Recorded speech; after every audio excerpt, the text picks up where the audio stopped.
Being back on Euphoria feels amazing. I mean, I've literally, since the day we wrapped, I was ready to start season 2. I just feel very lucky to be back.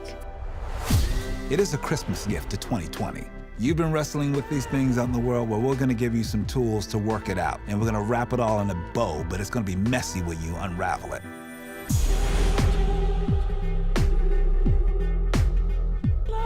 We'd prepped the entire season 2, and we were shut down on the Friday before we were supposed to start filming on a Monday. My instinct kind of immediately was, what can we do in the meantime? What's a way to do kind of more contained pieces that allow us to continue the emotional evolution of these characters? Dini, homework. Sam had written a scene for season 2 that was Ali and Rue in a diner. I thought this episode was gonna be like some weird fever dream, and we're gonna be running around. There's lots of things going on, 178 scenes like he has in any episode. And then he sends me this script, and it knocked me off my feet. I just started to run with the idea of, well, what if we just never leave the diner and just stay inside of that conversation? Normally, we have a show that moves relatively fast, that has a number of locations and scenes. The challenges of making these episodes is it doesn't allow us to get comfortable in a form that forced me to upend the entire structure of the series and look at these characters from an entirely different perspective in service of the emotional reality of where Rue is in her life. Look, Ollie, I know you don't believe me, but I'm doing really good, actually. You just show. Yeah, for sure. I feel like I've found this, like, amazing balance where I'm, like, happy and healthy, and I'm not, like, looking to anybody else for that happiness, you know? Rue is in a very vulnerable place. She's trying her best to convince herself that she has something figured out. Rue does not have it figured out. Rue does not know what she's doing. The point is your sobriety. Yeah, and, like, finding an emotional balance, you know? You just said you found an amazing balance. And I think the only person who can cut through the noise and truly understand her is Ali. What's special about Rue and Ali's relationship is she can't bullshit Ali. And not only could she not bullshit Ali, but Ali doesn't judge her. You're playing pool with Minnesota Fats. He's like, I'm not scared of you. He said, you can tell me anything. Just throw the truth at me, and I can handle it. I can hold that for you.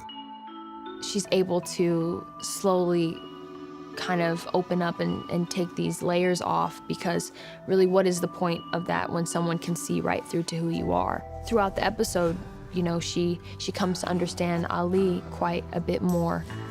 You have daughters, right? Mm-hmm. You see them often? I've never declined an invitation. What I found super fascinating about Ali's backstory was the fact that he had 2 daughters and a wife. And I thought, wow, well, that's kind of cool, because he's dealing with a young girl. I think he's almost, in a way, he feels like he could be almost like a surrogate father, whether he knows it or not in this moment. Oh, hey, I didn't know you were gonna pick up. No, I'm not trying to guilt trip you. He lets out that he wasn't as strong as Rue may think he is. That also that he's got some darkness to him as well. I love the fact that we get more context for this man that we met in season 1, that we just thought was like this OG chill dude. We're like, oh, but he had to earn that. He had to get there. He's trying to make up for things that he's lost, and he's trying to correct mistakes that he's made in his past and try to do a little good on this earth, as he says. Ollie, what am I supposed to do about Jules? I see Rue and Jules as like real soulmates. Like, I love their relationship. But what I was interested in kind of getting into is, what if their relationship to one another is not the best thing for her right now? The night of the carnival, she came over and we, like, kissed a bunch. Okay, but when did it become a relationship? I just told you that night. It became a relationship that night? Yeah. So it wasn't just kissing, you 2 talked about being together. What? That's so weird. Rue fell in love with this idea of something that she never actually was clear about. And I think both of them don't know or have the emotional understanding to be able to have a conversation about how they feel. With that comes a lot of miscommunication.